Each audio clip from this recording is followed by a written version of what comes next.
doing just enough to get by. I was working on a job. They paid me just enough to keep me from quitting, and I worked just hard enough to keep from getting fired. How many know people like that? Blink your eyes if you understand what I'm talking about. I was parked. I knew I could do more. But when my mama died, it took something out of me. When I went through a divorce, it took something out of me. When my best friend died, it took something out of me. I parked. And somebody said that life is like an onion. You have to peel it one layer at a time. And sometimes you cry. Life's going to happen to you when you have a dream. You're going to get slapped around. And don't take it personal. Don't ask, why did this have to happen to me? Why not you? Who would you suggest? You want to give us some names, some email addresses? And don't tell everybody. 80% don't care, and 20% glad it's you. It's called life. Suck it up and move on. Get over it. It happens to everybody. Here's the other thing: as you look at your goals and look at your dreams, when you're going through some stuff, repeat out to me, please. When things go wrong, don't go with them. Yes, write that down. When things go wrong, don't go with them. When you're working on a business deal, you're counting on some money. Someone said you will get the loan, and it falls through. You have an event, and the people that you thought would be there and support you, they don't come through. Or someone turns against you, or you get ripped off. It's going to happen to you. Happened to me. Someone stole all my products. My database, over 180,000 names and addresses. It's not personal. It's going to happen to everybody. It does. 8 out of 10 millionaires have been financially bankrupt. Walt Disney had 7. He filed bankruptcy 7 times and had 2 nervous breakdowns. It's called life. But I got a saying: when life knocks you down, try and land on your back, because if you can look up, you can get up. You've got the power in you to do that. You've got something special. You've got comeback power. Here's the other thing. Let us say together, it's possible. It's necessary. It's me. Yes, write that down. It's me. Take ownership for your life. Nobody can live your dream for you but you. Nobody's going to take care of your business like you. Stop coming up with excuses. Don't give yourself permission to continue to live a small life. You can't fit a big dream into a small life. Give yourself permission to go for it, to test yourself, to challenge yourself, to live full. I like the saying, always strive to get on top in life, because it's the bottom that's overcrowded. The reason you're here is because there's something in you that says, I can do more. This just can't be it. There's something in you. There's a calling on your life. There's something in your heart that caused you to get dressed and spend the money to go to seminar after seminar and listen to message after message and speaker after speaker. Because there's something in you that tells you this is not it for you. You have not peaked here. There's more in you that you're expressing. Eye has not seen, ear has not heard, nor has entered the heart of mankind what's in store for you if you challenge yourself, if you persist and persevere, if you take ownership for your life. George Bernard Shaw said the people that make it in this life, they look around for the circumstances that they want, and if they can't find them, they create them. Create what you want. You have the power in you to do more than you can ever begin to imagine, to control your destiny, to make a difference in our children, to make a difference on the planet, to make an impact. Let us say together, it's me. And let us say together, it's hard. Say it like you know it. Say, it's hard. Ladies and gentlemen, it's hard. There are people who have seen their retirements taken away from them by the corporations that they work for. They were within 2 or 3 years of retiring, and they had it taken from them. The number 1 entrepreneurs in this country now are senior citizens. The number 1 employer, number 2, McDonald's and Walmart. And there's nothing wrong with those jobs. I guarantee you those people did not have a plan to end up living their lives at the end of life with those types of jobs. And they didn't have a plan like you have, and while you're investing in yourself, not to. And it's hard. There are people making choices between purchasing prescription drugs or paying for gas or a mortgage note. It's hard when you're working on a job for 20 years, 30 years, give them some good years, and then they come in and tell you, we've downsized. In other words, you're fired. And then you have to start all over again. How many of you know it's hard? Raise your hands, please. It's hard. And it's not fair. One of the things I like about T. Harv is he talks about work and investing in yourself. It's not fair when people are going up against that kind of stuff to tell them just think positive and be enthusiastic and everything will work out all right. Ain't that kind of party. It's hard. Life will put some knots on your head. I bought my first home for my mother. I was rushing, didn't know what I was doing, and I bought a home that had a lien against it. And they called me, Mr. Brown, yes, there's a lien against your property. We need $55,000 if you're going to stay there. Wait a minute, sir. I just bought this home. The guy told me there were no liens against it. I'm not the one that owe you the money. You should have checked that out, Mr. Brown. Come on. I called my attorney. We followed up. Yes, Les, there's a lien against the property. But he told me there were no liens. He lied, obviously. Oh, my God. He told me he wanted to help me because he admired the fact that I was buying this home for my mother and that he was adopted, and he identified with me. Les, he suckered you. He played you, man. So what? Well, would they take payment arrangements? What about $5,000 a month? They want all the money, Les. They want all the money, or you're going to have to get out. The house is going up for sheriff sale. Do you have it? No, I don't have it. Can they give me some time? Tell them to give me 3 months, please. Give me 3 months. My mother's in her 70s, man. She has a bad heart. Don't do this to me. This is my dream. Don't do this, man. Please, let me talk to them. Les, I'm talking to their attorney. They don't want to talk to you. I've got to talk to the attorneys. Do you have the money? No. Will they give me 3 months? No. What about 2 months? No, Les. They want the money in 7 days. Oh, my God. Let me call you back. I'm not sure. And I walked the floors thinking, God, how could this happen to me? I got to figure this out. I got to figure this out. It seemed like the days are just ticking off. Thursday, I had to call them and let them know. They called me, Les, do you have the money? No, I don't.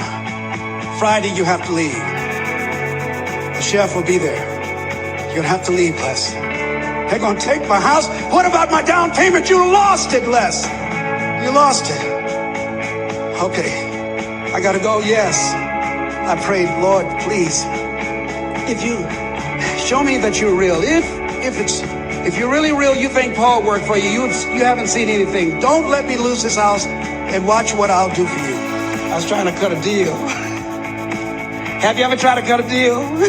It's amazing how spiritual you get when you get in trouble. You know what I mean? When I was diagnosed with prostate cancer, I was going to bed with the Bible and the Holy Quran and Science of Mind and Joel Goldsmith, everything I could find. I was praying to Jesus, Yahweh, Melchizedek, everybody. I was calling on everybody. It's amazing. And here I was walking the floor at 3 o'clock in the morning, and I had to go and wake my mother up. I got on my knees and I said, Mama, I need you to wake up. She said, what's wrong, Leslie? I can hear you walking back and forth. I'm not asleep, son. I said, there's something I need to tell you. She said, your eyes are red. Why are your eyes red? Because I feel so stupid now. Why? We got to move tomorrow. Why, Leslie? There's a lien against the property, and they want $55,000, and I don't have it. And we're going to be set out tomorrow. We have to go back to Liberty City. So she said, it's okay. I don't like this house anyhow.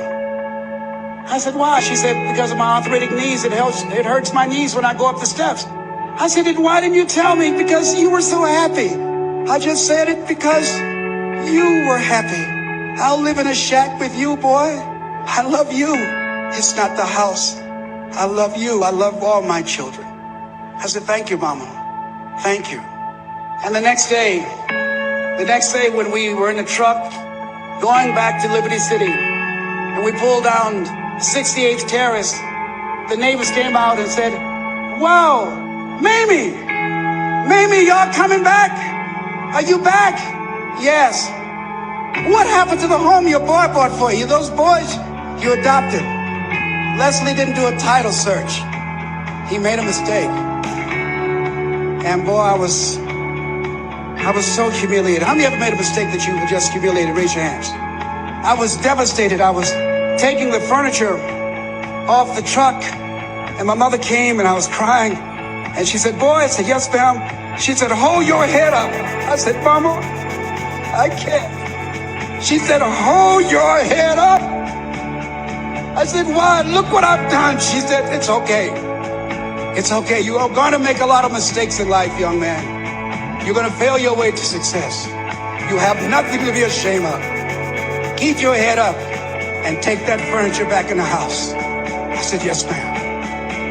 And I learned something from that. If you ever go through something, hold your head up. If you ever make a mistake, hold your head up. If you ever do something that everything goes wrong, like catch you on the blind side, hold your head up. It's not over. Goethe said, that which does not kill you will make you stronger. Hold your head up. Shake someone's hand on your right and left and say, hold your head up. Here's something else, ladies and gentlemen. Repeat after me, please. You gotta be hungry. Everybody together, you gotta be hungry. I'll never forget Mr. Washington said, Mr. Brown, yes, sir. What do you want to do with your life, young man? I said, sir, I want to be a disc jockey. He said, Mr. Brown? I said, yes, sir. He said, you got to be hungry. I said, what do you mean by that? He said, people that are hungry are willing to do the things today others won't do in order to have the things tomorrow others won't have. People that are hungry are willing to invest in themselves. People that are hungry will go to seminars and workshops. People that are hungry are always searching, always seeking higher ground. So how do you want to make it? I said, I want to be a disc jockey. He says, good. Here's what to do. He said, I want you to read 10 to 15 pages of something positive every day. He said, you don't get in life what you want, you get in life what you are. You must program yourself to success. He said, I want you to listen to Earl Nightingale and Zig Ziglar. Listen, faith comes by hearing and hearing and hearing. He said, I want you to change your relationships. And I don't want you to ever lose your hunger. I said, what do you mean by that? He said, people that are hungry are unstoppable. People that are hungry are no matter what people. They make it happen no matter what. He said, I want you to listen to Paul Harvey. Who is he? He's the world's greatest communicator. Success leaves clues, young man. Always listen and follow people who are doing what it is you want to do at the level you want to do it and learn from them. I told T. Hobb when we were standing by the stage, I said, hey, man, I want to work more with you. I want you to coach me. I want to learn from you. See, I found you're never too old to learn and you're never too young to teach. Always have a thirst for learning. So I listened to Paul Harvey every day on the radio. While in school, I would go out and listen in his car. He gave me his keys. I was working to develop myself. And I continued to listen to motivational messages, and he would take me to see the late Dr. Norman Vincent Peale, who wrote the book, The Power of Positive Thinking. I toured with him before he passed. You have something special. You have greatness within you. Don't allow your circumstances to determine who you are. Don't allow your negative thoughts to hold you back. You have something special. You can do more than you can ever begin to imagine. Dr. Peale was an incredible man. I admired him when he spoke. He gave me goosebumps. I could feel him in my heart. And I never forget, we were coming back to the school, and Mr. Washington said, Mr. Brown, yes, sir. When Dr. Peale spoke, you didn't move. When he spoke, you were hanging on every word. When he spoke, we didn't have to tell you to sit down and be quiet. Why? I said, sir, I could feel him when he talked. I felt like he was talking to me, sir. He said, he was. I said, but he doesn't know me, but he was speaking to you. Did you feel him in your heart? I said, yes, sir. He said, most people feel him in their head. If you felt him in your heart, he said, listen to him, sir. Follow him, learn from him. And I would go to seminars and workshops. Anywhere I would find where Dr. Peale was, I would be in the audience. I would drive 200 and 300 miles just to hear him speak. And my dream and vision was to share the stage with him.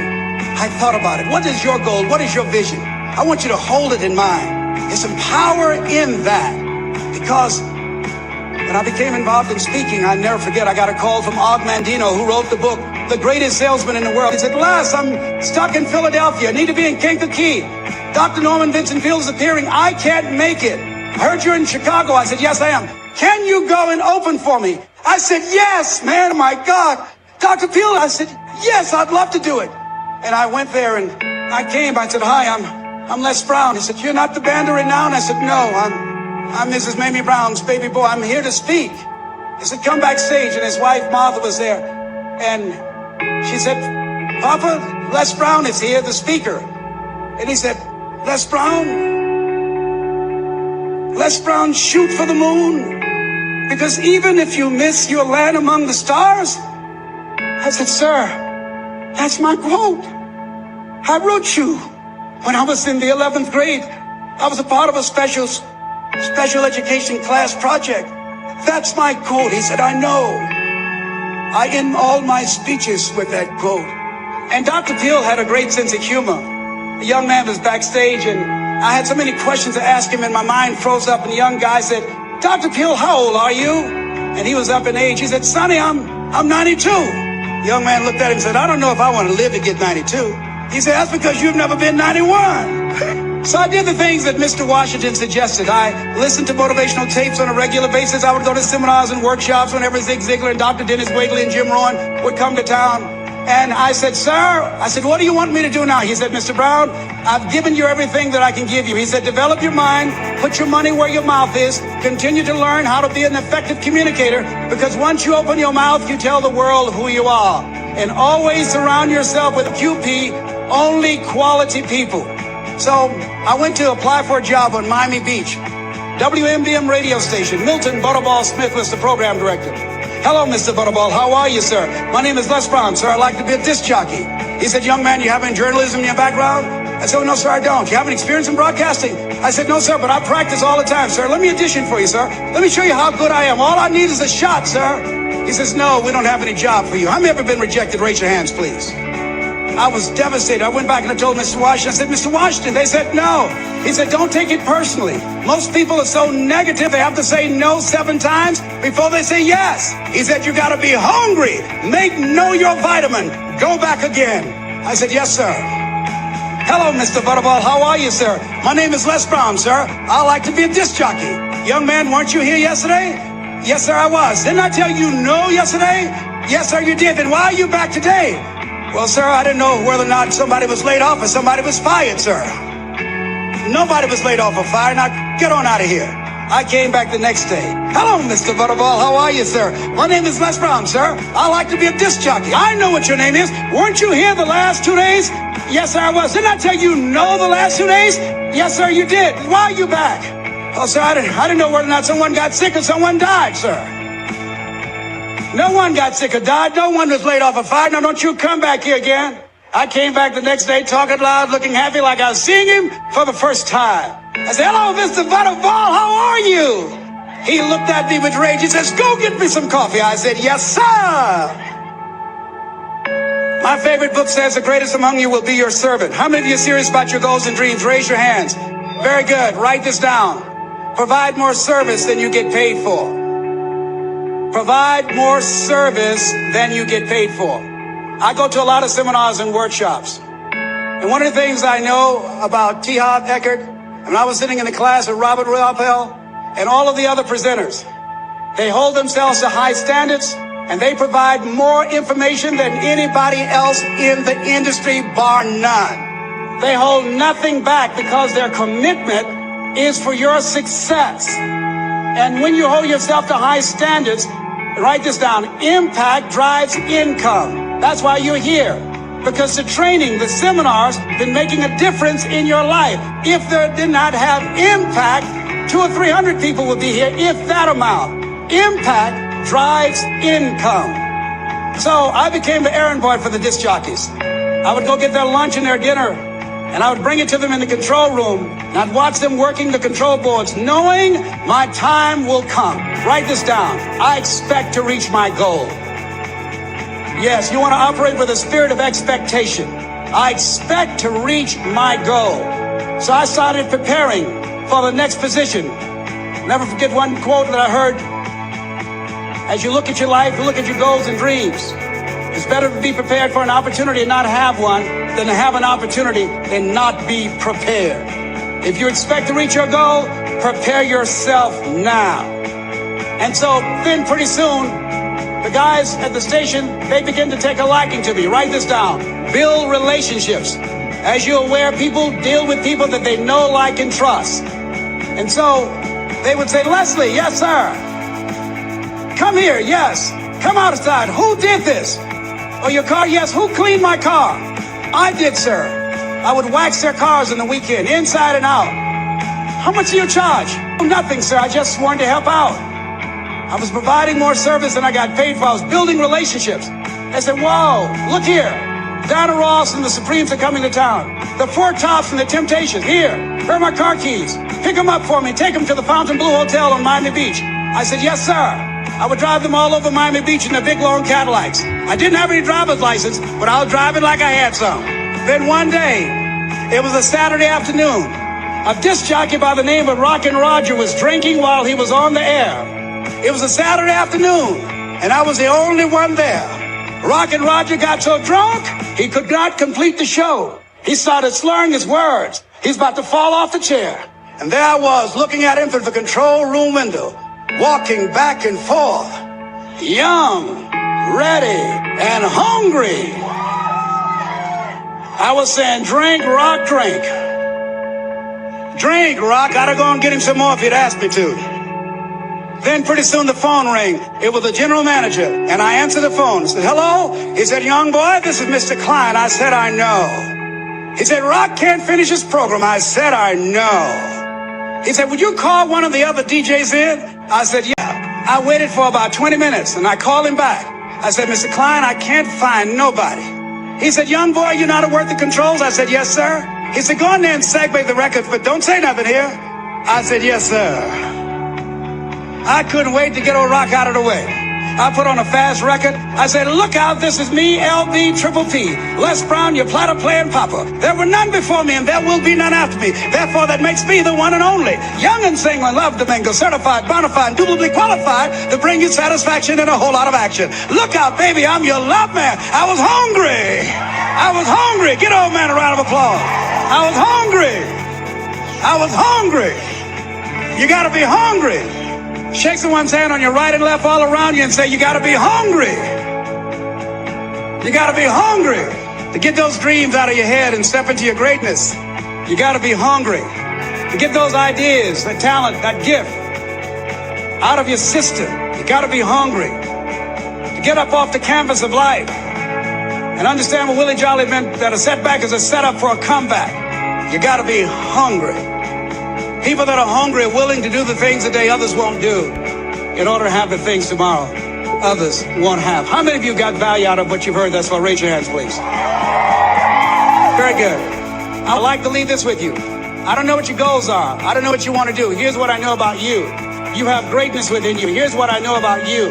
I can help you to live full and to die empty. I can show you what I've learned. If anybody told me that I would be doing what I'm doing now, I leave here today, I'd go to New Orleans and speak there, then I'd be flown to Barcelona.